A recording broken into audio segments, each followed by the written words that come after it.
Ja, weiter geht's wieder mit dem nächsten Video auf der Werbeplattform Traffic Exchanges. Wenn du dich in deinen Account eingeloggt hast, dann befindest du dich auf der Startseite, auf dieser Oberfläche und als nächstes hier auf den Sponsorbereich. Hier draufklicken und das nächste, was wir machen, ist der Paid Mails. Hier draufklicken, hier die Beschreibung. Eine der mächtigsten Werbeformen überhaupt ist die Paid Mail in einer reinen Text- und in einer HTML-Variante. Sie kennen diese Werbeform sicher schon von anderen Viral-Mailern, Solo-E-Mail. Nur auf Traffic Exchanges werden Sie diese Werbeform neu erleben. Wir bieten Ihnen eine Paid-Mail mit vielen Optionen und genauen Statistiken, damit Sie auch wirklich wissen, ob Ihre Kampagne ein Erfolg war oder ob Sie nachbessern müssen. Und das ist ganz, ganz wichtig. Die Statistik, zu wissen, kommt diese Werbung an, kommt sie nicht an. Immer Split-Testing, eines der wichtigsten Punkte, kommt meine Werbung an. Und natürlich eine Paid-Mail-Werbung ist natürlich immer zielführend. Okay, hier die Preise. Mit 30 Sekunden 0,02 Euro, mit 15 Sekunden 0,01 Euro bei der Text und beim HTML 30 Sekunden 0,03 Euro und mit 15 Sekunden 0,015 Euro. Oder besser gesagt 100 Mails 2 Euro, hier 100 Mails 1 Euro, hier 100 Mails 3 Euro und hier 100 Mails 1,50. Dann wieder die Zusatzoptionen, Anzahl der Empfänger, der Aufenthalt, die Reload-Sperre, die Versandart, also nur Mail oder auch Infobox, dann die Geschlechtsverteilung, die Zielgruppen, die Zielkategorien und die Altersverteilung. Okay, ich gehe hier jetzt weiter auf Buchen. So, hier als erstes Anzahl der Empfänger. Ich nehme hier 1000 Empfänger. Dann nehme ich hier die 15 Sekunden einmal testen.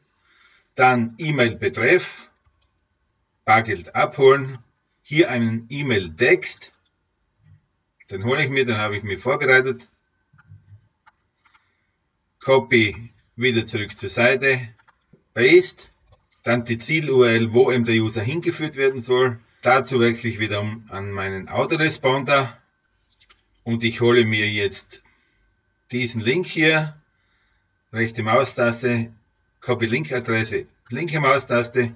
Wieder zurück auf die Seite und kopiere mir hier jetzt diesen Link hinein. Paste. Dann hier klicken, um die URL auf Framekiller zu testen. Das mache ich auch glatt. Und gebe hier jetzt meinen Link nochmal ein. Paste. Hier können Sie die URLs, die Sie bewerben möchten, auf Framekiller testen. Geben Sie dazu einfach die URL in unten stehenden Eingabefeld und klicken auf Testen. Okay, hier testen. Framekiller Test. Wenn dieses Fenster offen bleibt, hat die Seite keinen Framekiller. Und das ist der Fall. Das ist meine Landingpage. Das funktioniert. Gehe wieder zurück auf die Seite und lasse hier jetzt die Reload-Sperre mit 48 Stunden. Okay, dann die Versandart lasse ich mit per Mail und Infobox. Dann die Länder hier Deutschland. Wenn ich ein weiteres Land will, einfach die Shift-Taste, die Großschreibtaste und mit der linken Maustaste bestätigen.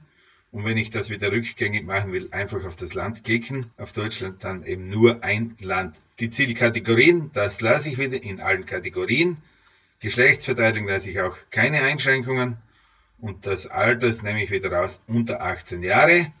Und die Zahlweise mache ich jetzt wieder sofort vom Werbeguthaben. Und hier jetzt auf Kampagne buchen. Hier draufklicken. Okay, vielen Dank für Ihre Buchung. Der Betrag von 9,90 € wurde von Ihrem Werbeguthaben abgezogen. Und Sie können die Werbekampagne sofort starten. Okay, dazu wieder auf diesen weißen Pfeil im orangen Kreis. Hier draufklicken und die Kampagne wurde aktiviert. Und um zu bearbeiten, müsste ich jetzt wieder auf diesen Stift klicken. Dann kann ich hier noch einmal Kontrolle machen und bearbeiten. Passt mir aber alles und dann Kampagne ändern, hier bestätigen. Hier kann man dann in die Statistik einsehen. Natürlich nicht jetzt, sondern zu einem späteren Zeitpunkt. Und hier kann ich das eben genau kontrollieren, wie erfolgreich meine Kampagne war oder ist. Okay, das soll es schon wieder gewesen sein zu diesem Teil der Werbung. Den Link für diese Plattform findest du wie immer unter diesem Video. Hat dir das Video gefallen? Na, dann einen Daumen nach oben. Wenn nicht, ist es natürlich auch in Ordnung. Und wenn du immer am letzten Stand sein willst, abonniere einfach meinen YouTube-Kanal. Dann bist du immer up to date. Also viel Spaß und viel Erfolg.